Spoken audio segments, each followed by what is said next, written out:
We are Prodigy.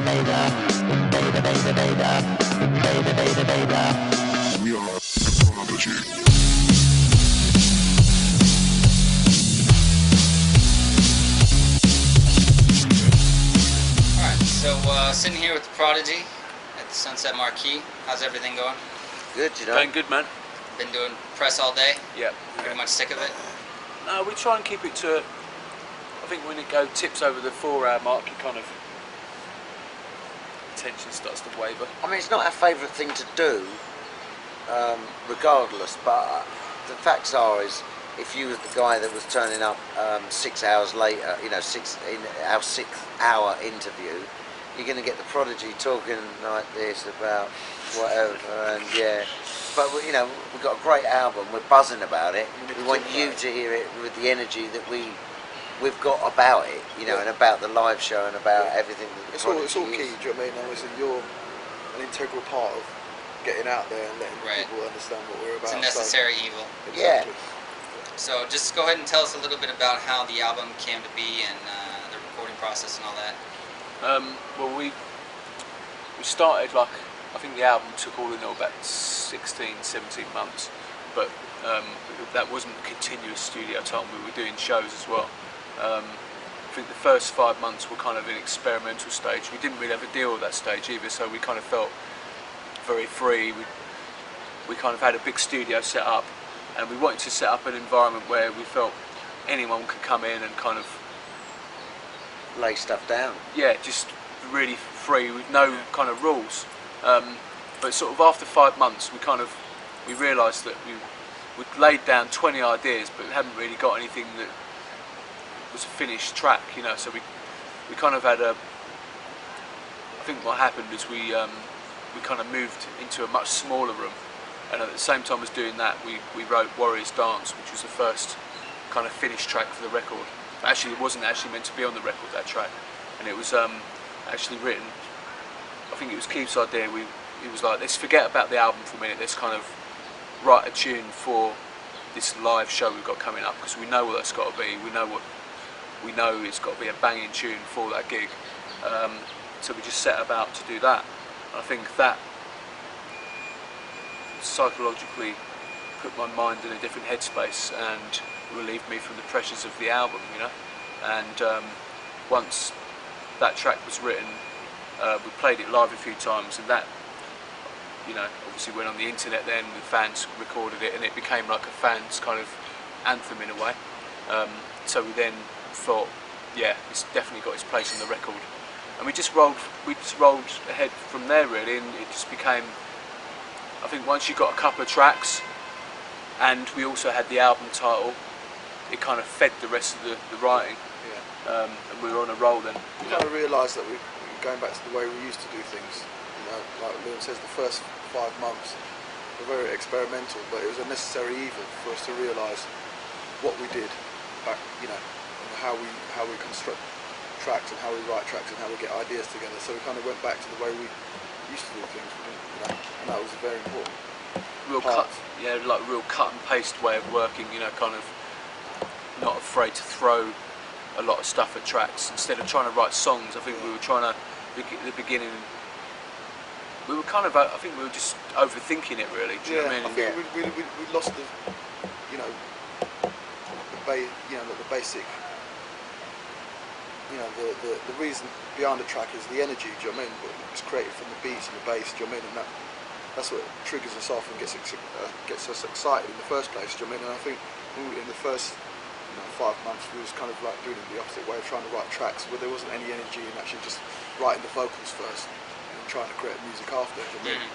That wasn't exciting us. So like Liam says, do you know, you know how we used to write is like Liam would create beats the way. and bass in the studio, and we'd get, me and Keith would go in the studio and think, fucking hell man, this rocks man. Do you know what I mean? We get excited about the music, and then the lyrics and the ideas would flow after that.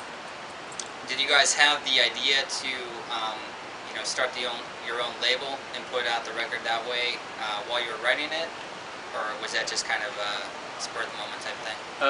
No, it was pretty much well thought out. I mean, once we left XL, who were a great label and are a great label, we kind of knew that we weren't ever going to sign to a major record label. We thought, you know, you've got bands like Radiohead and kind of various other big bands that kind of stood up and made certain moves to kind of move away from, I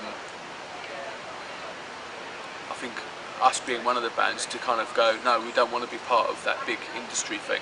And so it's not a greater time than now to make those kind of moves, to be more independent, do you know what I mean?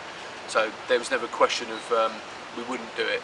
It was just finding the right kind of people to back it and stuff that believe in the band, and once they heard the songs, they were in, you know. I mean, it doesn't seem like you know, well-established artists at this point, they don't really need a record label so much. Yeah. You know, they can pretty much promote themselves. The fans know where to find them. Yeah. Yeah. And as long as they have a good management team. And I love that, because all the big companies don't know what they don't know what to do. They're scrabbling. They're like thinking, we've got how are we going to make money? We're going to have to do all these 360 deals, which is a load of nonsense. Do you know what I mean? It's kind of like it's stripping the artist of all their kind of artistic license. Yeah. You know what I mean? It's just, it really annoys me. Do you know what I mean? It's like they want to sell your T-shirts and everything. You know, it's kind of like you're never going to get a cool band to come out of that scenario. No. You know, it's going to be all the pop shit like Lady Gaga, the shit you're force fed. You know that's just a big marketing thing. Do you know what I mean? Yeah. Well, I mean, it's ridiculous the way that it was structured, anyways. Because I mean, you didn't really own your music at that point. Yeah. So we're really against that. Do you know what I mean? We're kind of old school in that way of thinking, and our heads can't be changed. You know, we don't want to do it any other way. Do you know what I mean? You guys came about in the '90s when there was, you know, kind of a big dance music craze at that point, and then it kind of went away for a while. It seems like it's coming back, but do you think that it will ever be, you know, where it was in the '90s? I don't think we're fussed, are we? No. Because we kind of tried. I think the Prodigy has tried to ride the edge of that always. We haven't tried to sort of saturate ourselves in like a particular scene. I mean, we know we are part of the electronic, the history of electronic music in England, but like we've always tried to just ride the boundary of it so we don't get sucked into it. I mean, when the rave scene went down in England, you know, we made a big decision to kind of like go, are we going with that and possibly going down with that, or are we going to effectively start again and be our own entity and kind of like be our own band and go off and do that? So we decided to do that. So we hope like the underground scene will keep alive, which it always will, because there's always kids that want to go out and take drugs and kind of have a mad time, and this is what this music is about. It's about hedonism, it's about escapism. You know, we're not bothered about the kind of weight of political messages and shit like that. We kind of, you know, certain bands think that when you're in a band you should have a voice to voice that, but those opinions, they don't interest us, I don't think. I mean, and then you guys are touring the U.S. Right now, and then you're going to go back into Europe. Is there any plans for like a full-scale U.S. tour in the upcoming future, or because you just kind of played?